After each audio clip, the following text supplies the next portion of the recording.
আমরা মনে করি এই কমিশনটি কেন প্রয়োজন? কেননা আমাদের ইতিহাস থেকে শিক্ষা নিতে হবে। আমি ছোট্ট শুধু রুয়ান্ডার কথা বলি। রুয়ান্ডাতে 1994 সালে গণহত্যার পরে প্রাথমিকভাবে সম্প্রীতি ফিরিয়ে নিয়ে আসার কোনো ব্যবস্থা না থাকার ফলে সহিংসতা আরও উস্কে ওঠে। পরবর্তীতে গাকাকা আদালতগুলো সমাজের ভেতর থেকে সম্প্রীতির শক্তির জোর দেয়। সত্য উন্মোচন না করার বিপদ কী হতে পারে? অপরাধীরা দায়মুক্ত থেকে যাবে এবং ক্ষোভ পুঞ্জীভূত হতে থাকবে। গভীরতর বিভাজন এবং অবিশ্বাস ভবিষ্যতে আরও সহিংসতার দিকে ঠেলে দেবে। শাসন ব্যবস্থার উপরে জনসাধারণের আস্থা ক্রমশ হ্রাস পাবে। এই কমিশনের উদ্দেশ্য কী হবে? কমিশন একটি কেন্দ্রীয় সংস্থা হিসেবে সমগ্র প্রক্রিয়ার তত্ত্বাবধান করবে। কমিশনের প্রাথমিক লক্ষ্য হবে সত্য উন্মোচন। সম্প্রীতির পথে প্রথম পদক্ষেপ হল প্রকৃত সত্য উন্মোচন করা।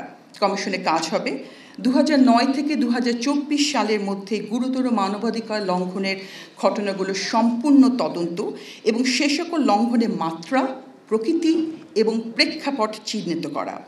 ভিকটিমদের কাহিনী খুলে বলা বা শেয়ার করার একটি সেফ প্ল্যাটফর্ম তৈরি করা, যাতে তাদের বক্তব্য শোনা হয় এবং ডকুমেন্টেড করা হয়। ভিকটিম, সার্ভাইভার এবং তাদের পরিবারের অভিজ্ঞতাগুলো কেন ডকুমেন্ট করা হবে? যাতে তারা ভাষা খুঁজে পায়।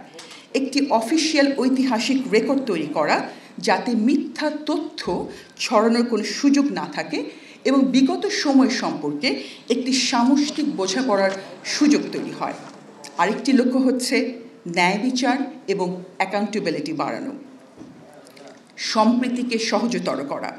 সম্প্রীতির জন্য প্রয়োজন যে ক্ষতি হয়ে গেছে 15 বছরে, তার প্রথম শর্ত হচ্ছে অপরাধ, ভুল স্বীকার করা এবং হিলিংয়ের পথ তৈরি করা।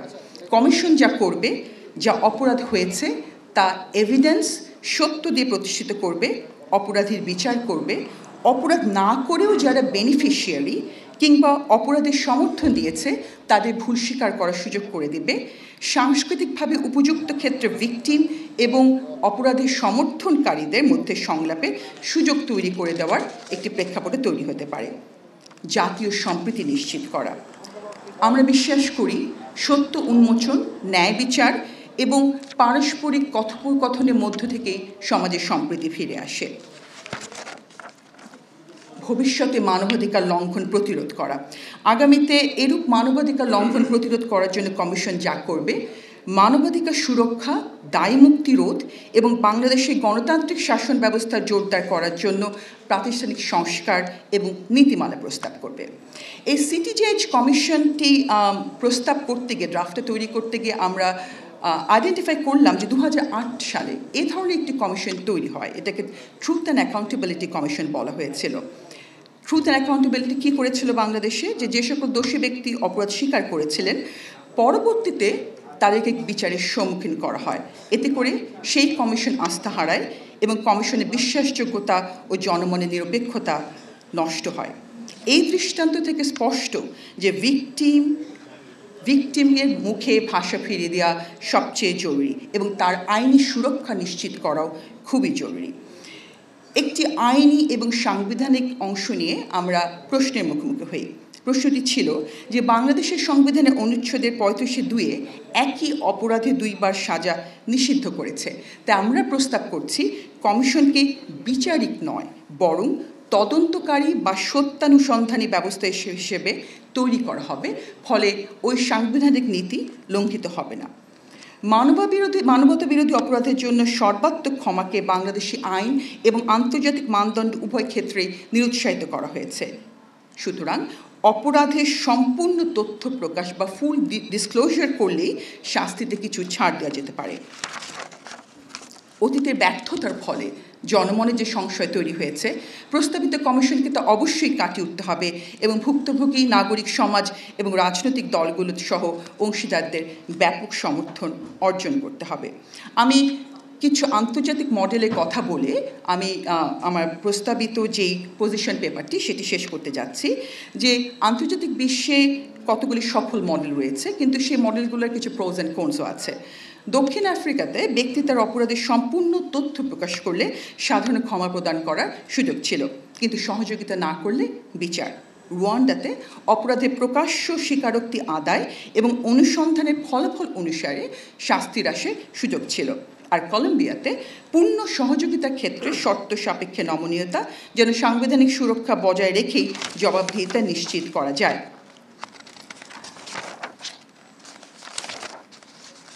কমিশনের কার্যাবলী কি হতে পারে? মানবাধিকার লঙ্ঘনের তদন্ত, বিচারিক ব্যবস্থায় রেফারেল প্রসেসকে এনশিওর করা, শাস্তি এবং তথ্য প্রকাশ, প্রতিবেদন এবং সুপারিশ সংকলন করা। আমি শেষ করছি কয়েকটি বিষয় নিয়ে। সেখানে হচ্ছে আমরা যখন এই প্রস্তাবটা নিয়ে আলোচনা করছিলাম তখন আমরা দেখেছিলাম যে কিছু ব্যবস্থা আছে যেখানে কন্ট্রোভার্সির সুযোগ থাকতে পারে। যেমন ধরুন, প্রচলিত বিচার প্রক্রিয়ার সাথে কোথায় কোথায় কনফ্লিক্ট হতে পারে। সমান্তরাল বিচার কমিশন প্রায়ই দেখা যায় যে এই ধরনের কমিশনগুলো যে প্রথাগত বিচার ব্যবস্থার বিকল্প হিসেবে কাজ করে, বিশেষ করে সংঘাত পরবর্তী পরিস্থিতিতে। কমিশন সত্য উন্মোচন, সাধারণ ক্ষমা বা ক্ষতিপূরণ নিয়ে কাজ করার কারণে অপরাধী বিচার এবং আইনি জবাবদিহিতা নিশ্চিতকরণে বিচারের বিভাগের ভূমিকা দুর্বল হতে পারে। আমরা মনে করছি যে কমিশনের যে স্কোপ অর এখতিয়ার, এটাকে সম্পূর্ণভাবে সংজ্ঞায়িত করার মাধ্যমেই আমরা এই চ্যালেঞ্জটা অ্যাড্রেস করতে পারবো। একটি আইনি কাঠামো তৈরি করতে হবে যেখানে কমিশন এবং বিচার বিভাগের পৃথক ভূমিকা নির্দিষ্ট করা থাকবে, এবং কমিশন প্রাইমারিলি এবং আমি মনে করি সিগনিফিক্যান্টলি তারা সত্য উন্মোচন করবে, কিন্তু বিচার বিভাগ করবে অপরাধীদের জবাবদিহিতা নিশ্চিত করার কাজ। সো কমিশনটির স্কোপ ডিটারমাইন করাটা আমি মনে করি সবচেয়ে গুরুত্বপূর্ণ কাজ।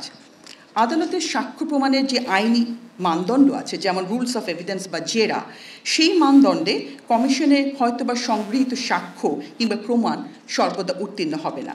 সেক্ষেত্রে আমরা যেটা করতে পারি সেটা হচ্ছে যে কমিশন প্রমাণ সংগ্রহ করবে ঐতিহাসিক এবং রিস্টোরেটিভ জাস্টিসের উদ্দেশ্যে, অন্যদিকে বিচার বিভাগ, যেটা আমাদের এক্সিস্টিং জুডিশিয়ারি আছে, তারা স্বতন্ত্রভাবে প্রমাণ সংগ্রহ করে আইনি মানদণ্ড অনুসরণ করবে। আমি অধীর আগ্রহে অপেক্ষা করছি আমাদের এখানে যারা আজকাল প্যানেলিস্ট আছেন, যারা জুডিশিয়ারিতে কাজ করছেন, দে আর ল এক্সপার্টস, আমাদের সাথে আছে হিউম্যান রাইটস অ্যাডভোকেটস, আমাদের সাথে আছে আন্তর্জাতিকভাবে সমাদৃত জার্নালিস্টরা। আমি মনে করি যে আমাদের সময় হয়েছে এবং এটি একটি অত্যন্ত গুরুত্বপূর্ণ সুযোগ এই জাতির কাছে যে আমরা তাদের কথা শুনব এই প্রস্তাবিত কমিশনটির ব্যাপারে। বা তার আগে আমি বলতে চাই যে এটি একটি ড্রাফট পর্যায়ে আছে।